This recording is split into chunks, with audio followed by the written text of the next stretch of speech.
So what more do we know about the restive North Kivu province and the armed groups operating in the area? CGTN's Clementine Logan takes a look. Several dozen suspected members of the Allied Democratic Forces rebel group had been imprisoned at Kengwai jail. They were set to stand trial for violence carried out in Beni in the DRC's North Kivu province.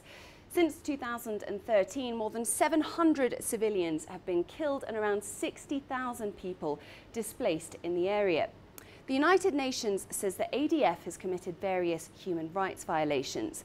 The Muslim rebel group first emerged in western Uganda in the 1990s. Its founder and leader, Jamil Mukulu, was arrested in Tanzania in 2015 and extradited to Uganda to stand trial. But the ADF is just one of around 70 armed groups operating in the Congo's mineral-rich east. Most are small, numbering around 200, and recruit along ethnic lines. The March 23rd movement, made up of Congolese army mutineers, was crushed in 2013. Since then, the strongest group to emerge has been the Democratic Forces for the Liberation of Rwanda. It includes Hutus who took part in the 1994 genocide, then fled to the DRC.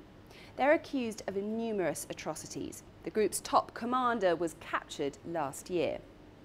Mai armed groups have also staged regular attacks in the region. In February, at least 27 people were killed in an attack in North Kivu. So far, efforts by the Congolese government and its foreign partners to demobilize the groups and stabilize the region have yielded few results. Back to you. Thank you, Clem. Well, the ADF is a Ugandan rebel group. Let's get to you more now on that story. I'm joined live from Kampala by Michael Baleke.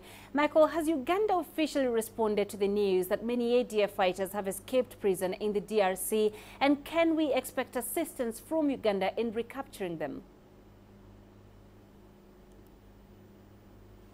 Hello, Penina. Uganda has not officially responded to the news about the prison escape in the Democratic Republic of Congo. However, in a chat over the phone this morning with the army spokesperson, they say that, of course, the matters of the Democratic Republic of Congo are matters of the state, and that Uganda does not have any bilateral arrangement with the DRC government to invoke this kind of assistance. But he says that Uganda is not worried because he believes Uganda's borders are secure and on heightened alert. Penina? And Michael, how much of a threat does the ADF still pose in Uganda and the region? Well, Penina, the threat of the Allied Democratic Forces is real. The rebel group is considered a terrorist organization operating, of course, in the eastern DRC, and the Islamic rebel movement is blamed for committing atrocities both here in Uganda and the DRC, where many people have actually died and thousands have fled their homes, most of them in Uganda as refugees.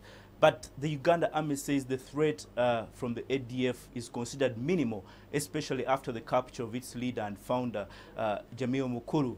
Mukulu is currently detained, of course, in Uganda at the maximum government prison. And of course, he started this rebel group in 1989 when, of course, with the aim of overthrowing President Museveni.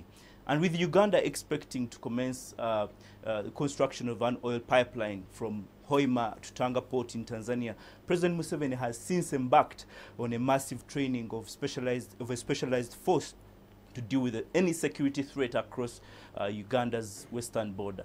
And last year, President Museveni was actually quoted saying that he would not hesitate sending Ugandan troops back to the DR Congo if Uganda's security is threatened.